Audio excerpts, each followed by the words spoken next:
Nikhil Gautam Bigg Boss winner ఎవరు? నిఖిల్ గౌతమ్ ఈ మధ్య గౌతమ్ గేమ్ కూడా బాగానే అనిపిస్తుంది. బట్ నేను ఫస్ట్ నుంచి అనుకున్నది మన నిఖిల్ మాత్రమే, నిఖిల్కే సపోర్ట్ చేశాను.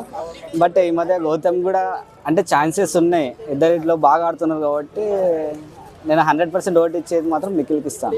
ఎందుకు నిఖిల్? అంటే ఫస్ట్ నుంచి కూడా బాగా ఆడుకుంటూ వచ్చిండు. బట్ గౌతమ్ వచ్చేసి ఈ మధ్య బాగా ఆడుతుండు. నేను అనుకున్న ప్రకారం అయితే నాకు ఈ మధ్య బాగా ఆడుతున్నట్టు అనిపిస్తుంది. ఫస్ట్ నుంచి నేను అంటే నిఖిల్ని ఇలానే కాదు బయట కూడా డ్యాన్స్ షోస్ అలా చూశాను కదా, నాకు అప్పటి నుంచి నిఖిల్ అంటే ఇష్టం కాబట్టి నిఖిల్కి సపోర్ట్ చేస్తాను.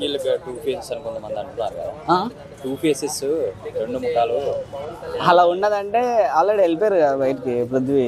నాకు పృథ్వీలో కనపడ్డది, నిఖిల్లో అంటే స్టార్టింగ్ నుంచి ఎలా ఉండే అలానే అనిపిస్తుంది. అందుకే నిఖిల్కి త్వరగా ఓపెన్ అప్ అవ్వలేదు హౌస్లోని అని అన్నారు. ఇంకా అంటే క్యారెక్టర్ మళ్ళీ హౌస్ మేట్స్ బట్టి వస్తారు. అది 2 ఫేసెస్ అంటే లాస్ట్ ఇయర్లో కూడా చూసాం, లాస్ట్ సీజన్లో ఎవరు ఉండేదో తెలుసు. బట్ అతని దగ్గర పెట్టుకొని ఇంకొకరిని ఏలైతే చూపించాడు. బట్ నిఖిల్ని అయితే అలా చెప్పలేము, ఎందుకంటే లాస్ట్ సీజన్కి ఈ సీజన్కి పోలిస్తే నిఖిల్ని అలా చూపిస్తున్నాడైతే నేనైతే చెప్పను. బాగా ఆడుతున్నాడు గేమ్ అయితే. నబిల్ గట్టి పోటీ నిఖిల్కి. బట్ చూద్దాం, టాప్ 5 వచ్చాడు అనుకో, టాప్ 5లో నిలబడ్డారు అనుకో. ఈ మధ్య నేనైతే చెప్తున్నాను కదన్నా, ఈ మధ్య గేమ్ చూడడం బంద్ చేశాను, ఎందుకంటే మనకు అంత అనిపించట్లేదు. లాస్ట్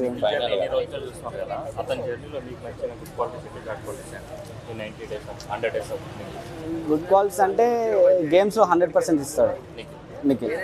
ఇంకా బ్యాడ్ అంటే అది ఏం లేదనుకో. నాకు తెలిసింది ఒకటి, అతని గేమ్ ప్లే చూస్తాను అంతే. నేను మొన్న ఇద్దరు కలిసి ఆడారు కదా పృథ్వీ, ఇద్దరు మొన్నటి టాస్క్లో ఇంతవరకు పృథ్వీ ఉన్నప్పుడు ఆ టాస్క్లో అయితే చాలా బాగా ఆడేవాడు. అప్పుడు ఇంకా అప్పటిని కాదు, స్టార్టింగ్ నుంచి నిఖిల్కే సపోర్ట్ చేశాను కాబట్టి నిఖిల్ గేమ్ బాగానే ఆడుతుంది.